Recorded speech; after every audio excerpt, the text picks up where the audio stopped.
Welcome to Monday night special edition. This is like double header city because we've got future millionaires coming out of the woodwork, and we want them to show up to really demonstrate to hairdresser community, service provider community, salon owner community that we are not making this up. It's not only possible, but it's highly probable that with the right plan, you could become a millionaire, a behind the chair millionaire. You don't have to win a lottery.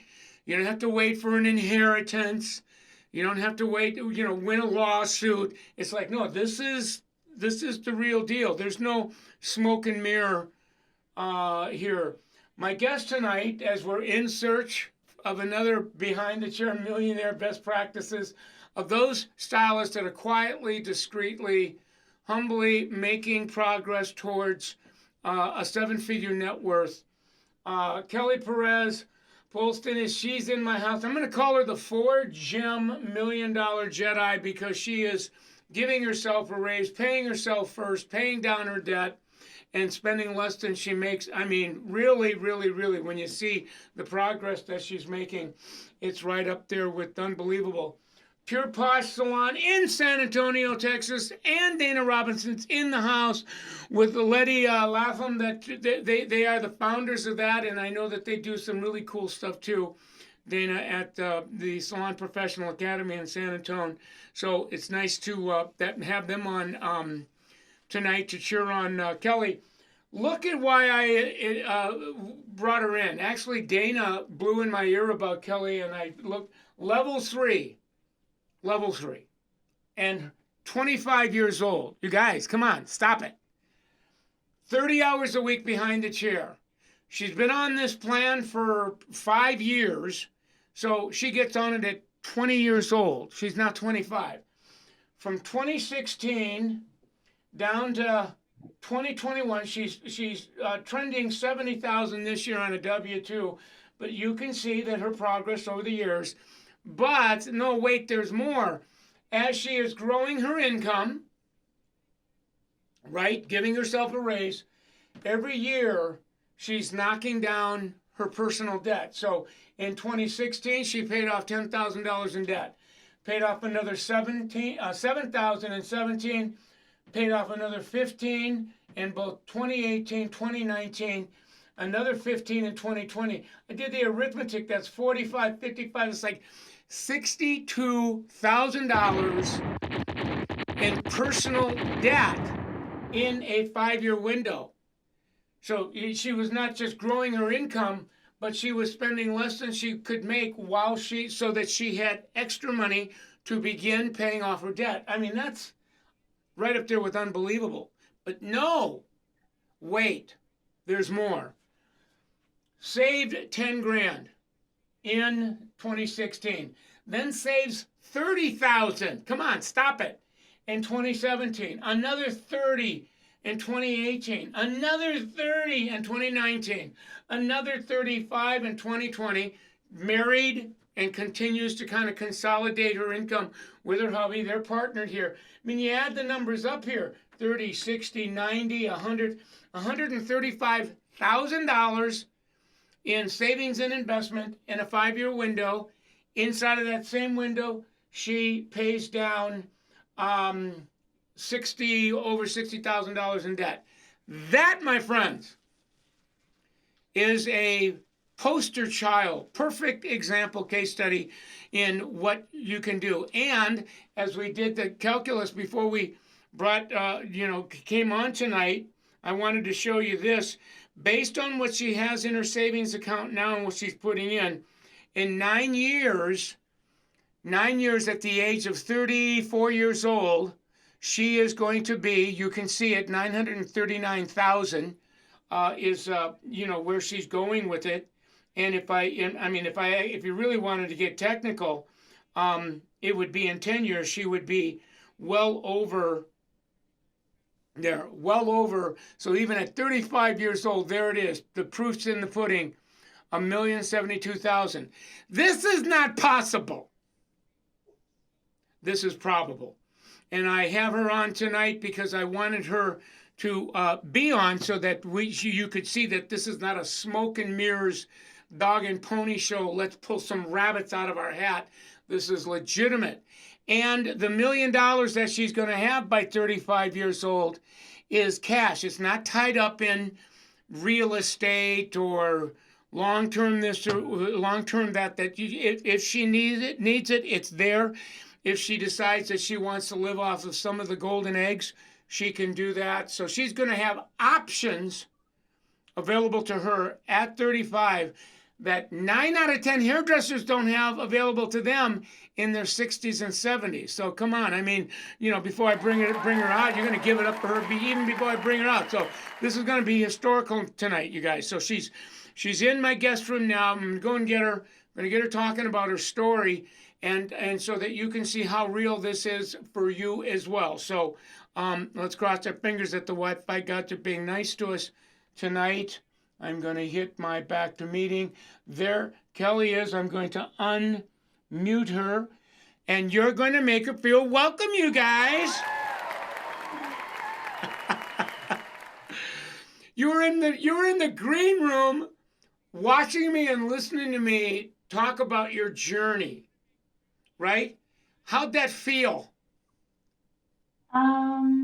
It feels like I don't even know. It feels surreal. It kind of feels surreal, doesn't it? Yeah. It feels surreal, yeah. I mean, to really, because at 25 years old, you're on a trajectory that many hairdressers in their 40s, 50s, 60s aren't on. So we're real excited about getting you talking about how in the world did you learn it so early where you really do have a great jump start in life. So we always like to start with the story. First of all, thanks for coming on. I know it's been a long day for you and giving us a few minutes. But get us started. We're always real curious about who you are, what inspired you to be in the business, and then how did you get to the place that you're at? What was it like? So I started out, my aunt was a hairdresser, and I grew up in her salon pretty much with my grandma. And I had my shampoo license when I was 16 and just helping them out in the salon. So it's pretty much all I knew. And then how may I ask how old your grandmother is? she doesn't like to mention, but maybe 80s.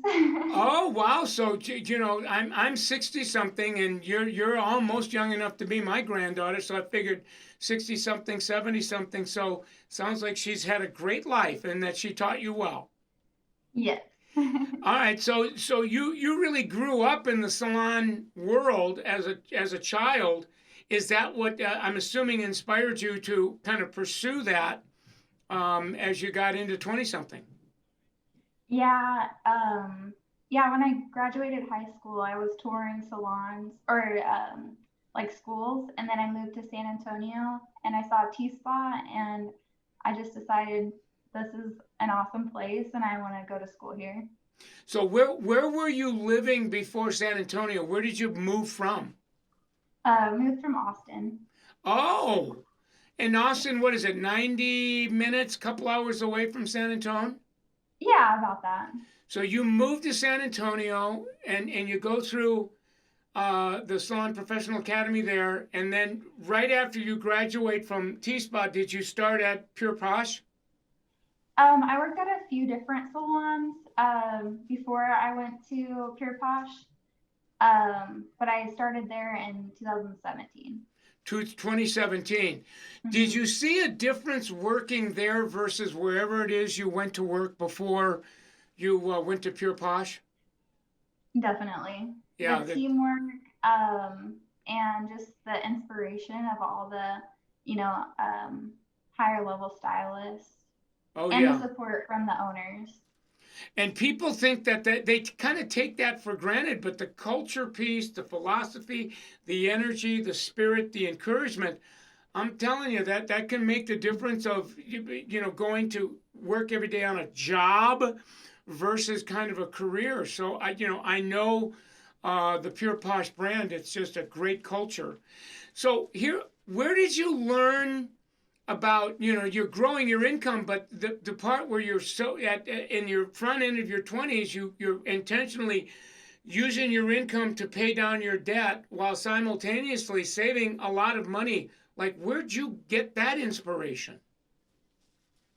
Just coming from a hardworking family, and then when I started getting paid, I was just like, what do I do with my money? Like, I want to do something good with it. So I was like, just pay off my car and not have that bill anymore, and then pay off my school. And then I always wanted to have a house, so we bought our current house at when I was 21. I think that was 2017. Yeah, I was still an associate when we bought our house, Oh my and that was just always gosh. a goal for us. How old were you when you got married? uh, it's almost been 3 years. I think I was 22. So you meet your hubby, you get married at 22, and you bought your first home when did you buy that before you were married or after you got married? Yeah, we've been together for almost 9 years. We bought it before we were married, and then we got married. Got it. So, but you and I were chatting, and as I'm getting to know you, because you and your husband kind of pool your money together, you figured out let's live on one income and use the other income to lower our debt and begin a savings and investment kind of plan. So that's kind of been your way since your early 20s or late teens. Yeah. So you've been able to build that relatively quickly in the front end of your 20s, where you're in a position at 25 that's really almost up there with unbelievable. What I'm curious about is when you went from nothing and began to save and kind of do whatever it was you're doing, because I've been there and I know what that's like. When was the point where you kind of took a look at what you were doing and you kind of got a sense that, whoa, yes, we've been putting money away, but it's growing, and whatever that number had been looking like, you take a look at it and you go, whoa, and all of a sudden you have this OMG. Did that happen to you? Yeah, it did. I was learning about Dave Ramsey and financial independence community, and I added it up one day, like everything, like all of our savings and everything, and I was like, whoa.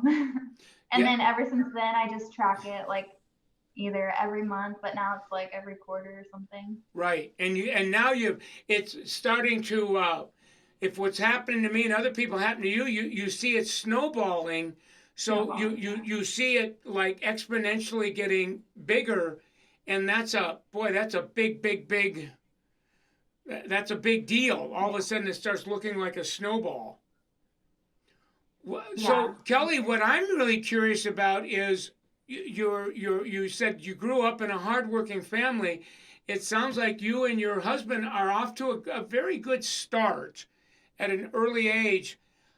How much is this new, we'll call it new way, or the part of your life, how much of that has changed you, and how is your life different now than it was before you kind of woke up to the possibility of this and started pursuing it? We haven't changed like too much. Like we got my husband a nice car recently, and then we spent 8 days in Mexico at the beginning of the month, and yeah, pretty much just that.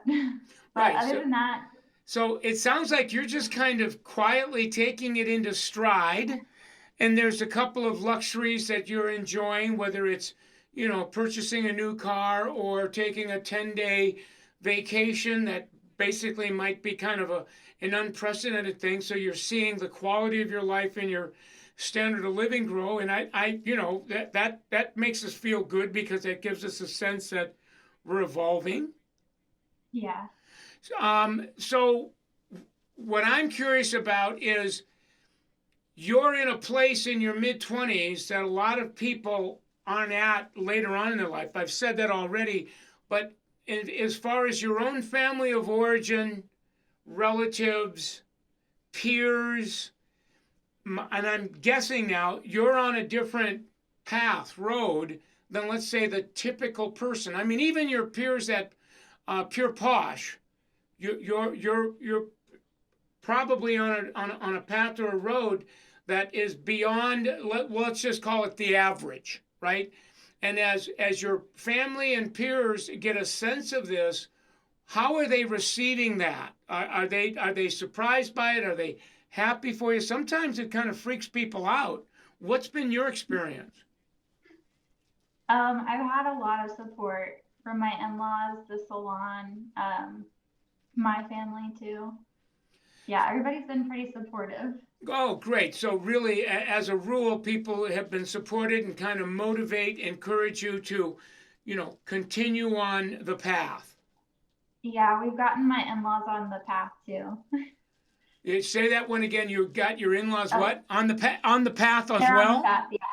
Oh, They're on so the path. now some people in your family of origin are saying, I'm curious about if you can do it, so can I. Tell us how you're doing. So now you're beginning to tutor people in your family system about that are interested. They're saying, yeah, because this is not necessarily rocket science. Anybody can do it, and yes, most people don't, but that doesn't mean that they don't have the potential of doing it. Yeah, a lot of people don't know what is possible.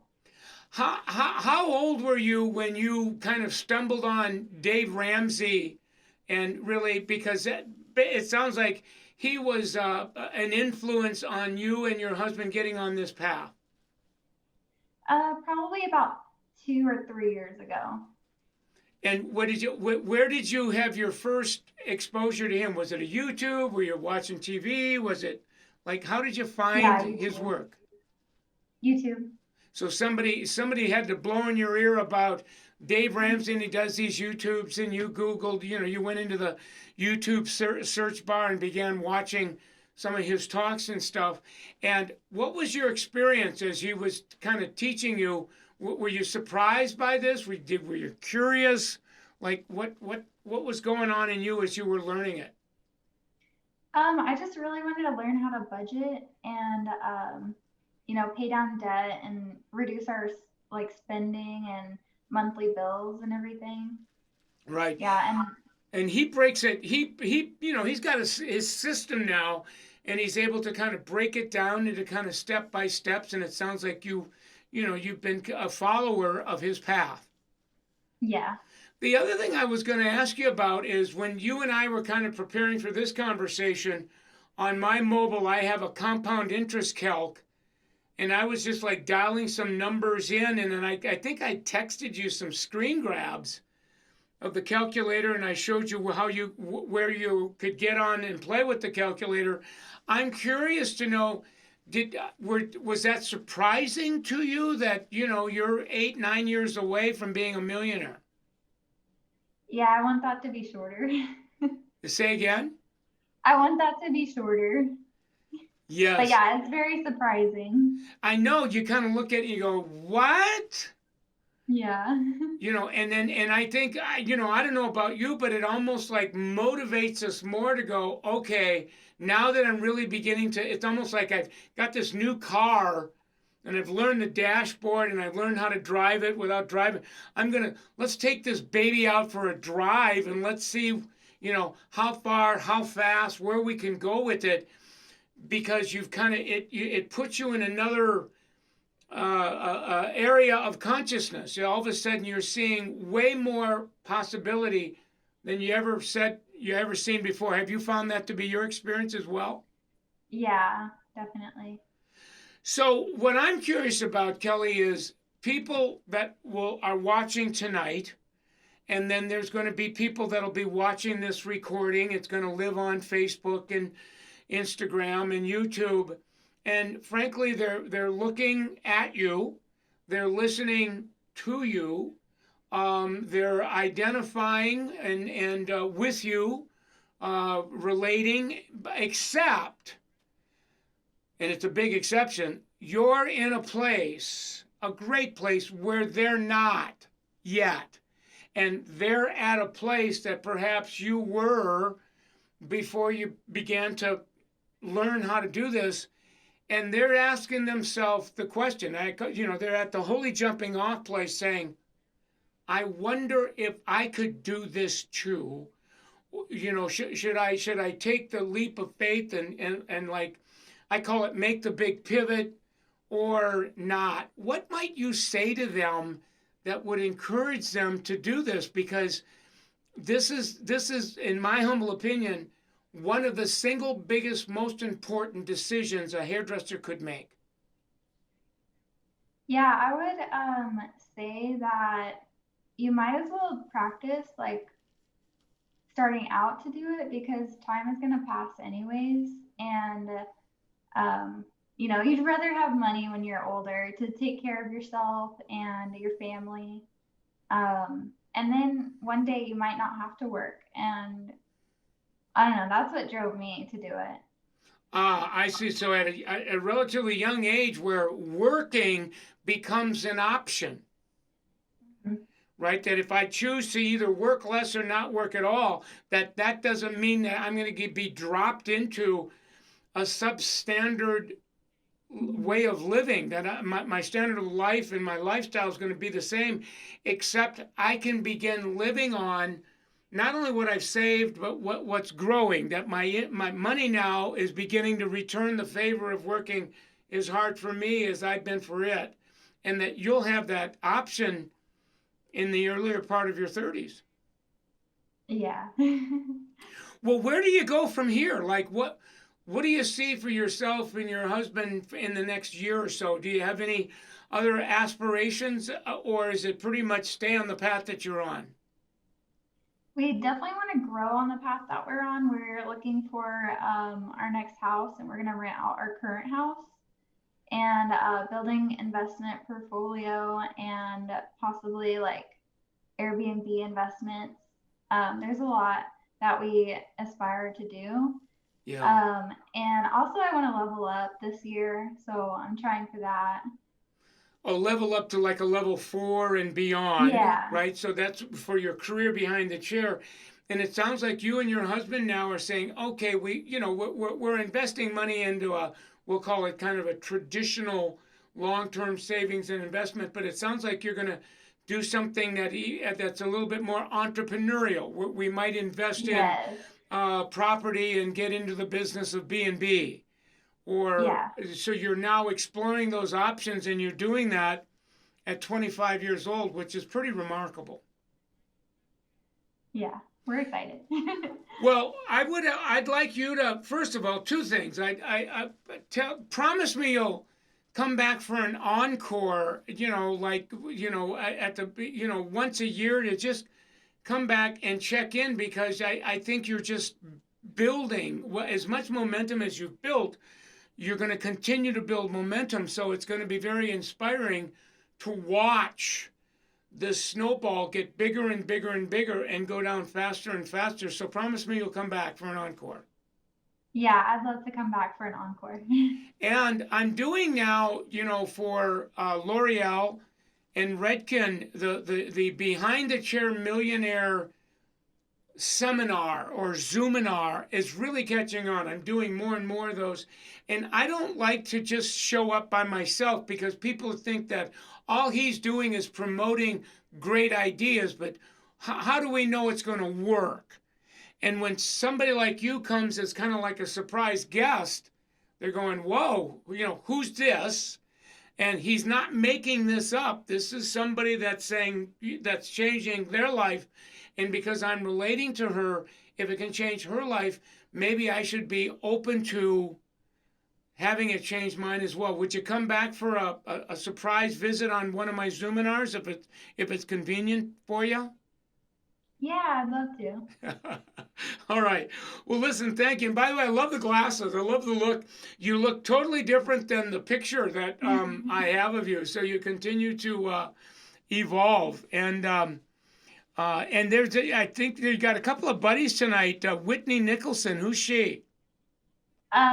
She is one of my coworkers.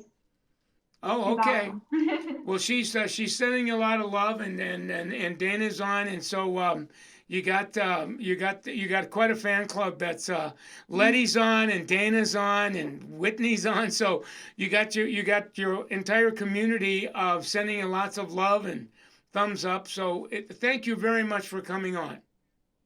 Thank you, Michael. Thanks for having me. Oh, thank you. Have a great night and say hi to all my homies. Will do. All right, Bye. we're going to give it up one more time for Keli. All right, Keli, see you later. Yeah. Wow. I want to be able to kind of sleep tonight because this was so cool, you guys. I want to make sure that if you're not on this track yet, you'll get on the track because we're now calling the track that Keli is on the 4-rule millionaire mindset. Our minds become millionaires, and then our bodies, the body of our affairs, the body of our financial affairs, catch up to the mindset. But the mindset, and it's supported by action, is you, number one, give yourself a raise, that you're always pushing the envelope behind the chair to the degree that you can get to a 6-figure W2, you'll be able to get to becoming a millionaire quicker. So the more money you make, the faster you'll move. But you always want to be spending less than you make so that you have enough at the end of the month to continue to save money. We call it pay yourself first. You're looking at the savings and investment that you're putting away, whether it's weekly or monthly. That's a payment.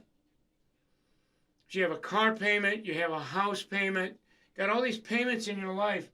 We call saving money a payment. It's the single biggest, most important payment in your life. When we call it's called paying yourself, the payment of paying yourself first, and that's the first payment you make. So you begin saving your money and then figure out how you're going to live on the rest. That's a hard concept for people to kind of wrap their mind around until they've kind of made that pivot in their consciousness. And then don't wait that you're saving money as you're paying down your debt at the same time. You're doing it at the same time. And if you don't have enough money to do both, you have to give yourself a raise. You have to. You can, and don't tell me that you can't. You can. Up until this time, you really didn't have as the reason for doing so wasn't as important as it is tonight.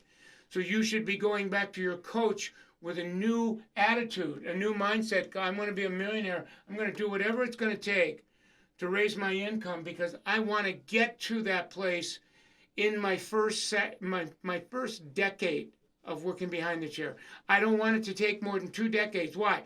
Because my body is going to start wearing out on me. Nobody wants to talk about the hit our bodies take working behind the chair. I am predicting that we can do 2 decades behind the chair, maybe 2.5 or 3, and then it's going to start taking a toll on our body. Talk to any hairdresser, they'll tell you. We don't like to talk about it because it sounds negative, and I'm saying it's not negative. It's the freaking truth. So our feet, we start having feet problems and leg problems and arms problems and back problems. We start going home at the end of the night with, we call it contact overload because, you got to be nice to people all day. You got to be focused. You got to be mindful. That's really, it can be very, not only physically draining, but it can be mentally, emotionally exhausted. We can do it for two decades, but it starts, so we want to be millionaires inside of 2 decades, you guys. And then spend less than you make. This is what gets you from, you'll see I took a piece of hair. We got the 4 diamonds. Keli is a 4-gem Jedi. We go from broke as a joke to the land in milk and honey. So there you have it. It was a great conversation tonight. We're going to give it up one more time for Keli, and we're going to thank L'Oreal Salon Emotions. and L'Oreal Professional Product Divisions, they power this work. They sponsor this work so that we can continue to bring it to you, not for free. Nothing's free. It's brought to you compliments of L'Oreal. So if this serves you, you can express gratitude as it's serving you to L'Oreal. Support their brands. I'm not going to mince words with you. Pulp Riot, Biolage, Kerastase, Pureology, L'Oreal Professional, Redken, Matrix, Shoe, Mazzani. Pick one, pick two, and run. Because to the degree that you support this, they are in a position to sponsor the work that I do, and we can continue to bring this to you, not for free, but compliments on them. So there you have it. So great conversation tonight. I'm going to let you get back to your families, and stay tuned. We'll continue the conversation next week. This is Michael Cole, powered by L'Oreal Salon Emotions. Have a great evening.